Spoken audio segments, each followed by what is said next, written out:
Hello and welcome back to Tesla News. My name is Marian and I'm your host today, covering Model S reservation backlog is massive and the FSD update. Furthermore, if you're in Europe, you can buy now for the Black Friday accessoires. It is my employee. We are concentrating on good quality accessoires for the European Union. So if you're from there, just check out Tessie Supply. I'm gonna send the link down below.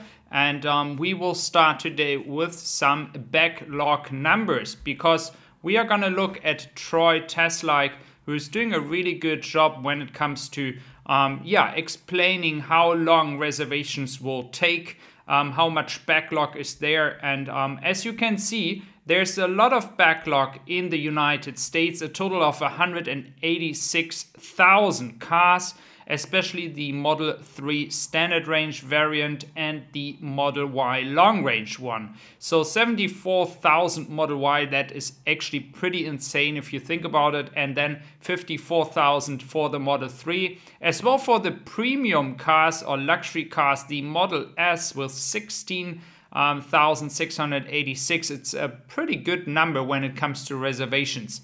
Looking into China, we have a total of 70,000 cars. So thank you so much for Troy Tesla, who's doing such an amazing time here, spending so much time on these numbers.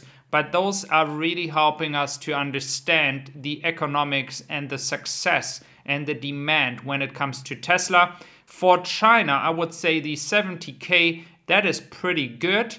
And we do know that Tesla had these offers for the financial lease with no down payment.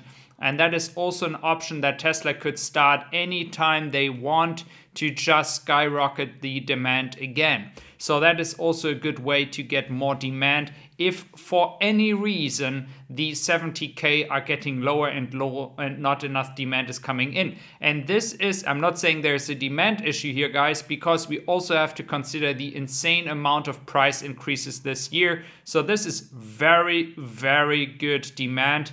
And so we can go with pretty much saying that the entire year is sold out right now based on the capacity they have, and based on the 186,000, we can really say that Austin seriously needs to start building cars very soon, because this is a pretty high backlog. We will look into the next one, the Model S. So the Model S Plaid, for those watching from the United States, it might be pretty convenient that you guys get the Model S pretty fast, even though we in Europe are not even having any chance to get the Model S Plaid. Furthermore, the Chinese customers could be lucky by March receiving maybe the first Model S Plaid. There's no word about the Model X in this case, so we have no idea when and how this Model X is actually going to come to Europe or China. So for all those from the United States, you still receive your Model S and Model X with the usual wait time, but for us in Europe, we have actually no chance. I do know a few people that are actually waiting already for a very long time, and the last estimates were that we could be lucky to get the Model S or X by the end of 2022. So we are talking about 13 to 14 months, which is nothing that is extraordinary, because a lot of other brands are really having the same issues when it comes to wait times, especially in the luxury segment. So another topic today will be as well about the FSD update that is coming very soon, or will be coming today maybe already. Maybe some people have already received it. But the other thing we're going to talk about in this video will be the CNN reporter that was actually renting a car from a Tesla FSD beta owner. So there was a Tesla owner who thought, well, this guy is writing really nice articles, so I'm going to provide him my Tesla. And so based on the experience he had, we're going to go first in the long list of new updates coming with the FSD update 10.5. I'm just going to go in one of the most important ones, and yes, there are more of them. You can just check them out right now.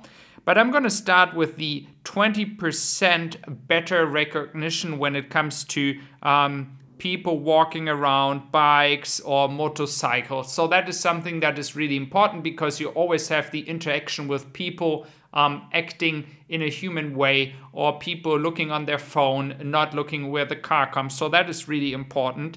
The same with bikes that come from the left, the right, wherever they can, and then you have them in this death situation here where you don't really see them through the mirror. Furthermore, motorcycles are also something that can be dangerous in very, very tiny streets. The next point is that the next update will provide better recognition of street pathways, and furthermore, we will also have more logical decisions. And that is something that I find really important because that is connected with the experience that we had in the CNN report.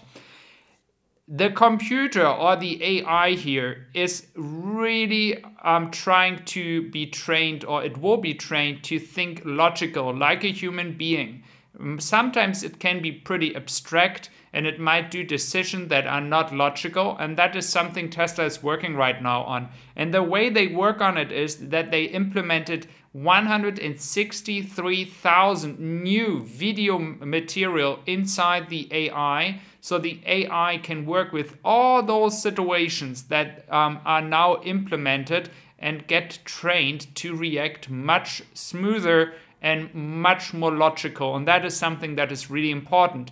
And when we come to CNN, the gentleman was actually renting the car, and the owner of the Tesla car was actually sitting in the back because he said, I don't want to lose my FSD beta, so I'm going to sit in the back and the guy can drive. And the weird thing is, he had the camera on, and it was actually, the reporter was saying a lot of positive things. Like, he was really excited about a lot of stuff. But at the end of the day, when CNN was actually publishing the video, it was more like all negative, and like a small percentage was positive. And the conclusion was the FSD is not ready at all.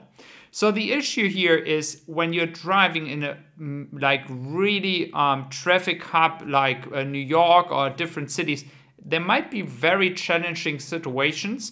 And of course, if you have a really a lot of traffic on the street here, this can come to a lot of issues when it comes to the FSD. So I'm not saying that everything is wrong what he said, but what I find really sad is that he's not taking the positive impacts that he was talking about into this news. So thank you very much for being here. Take care.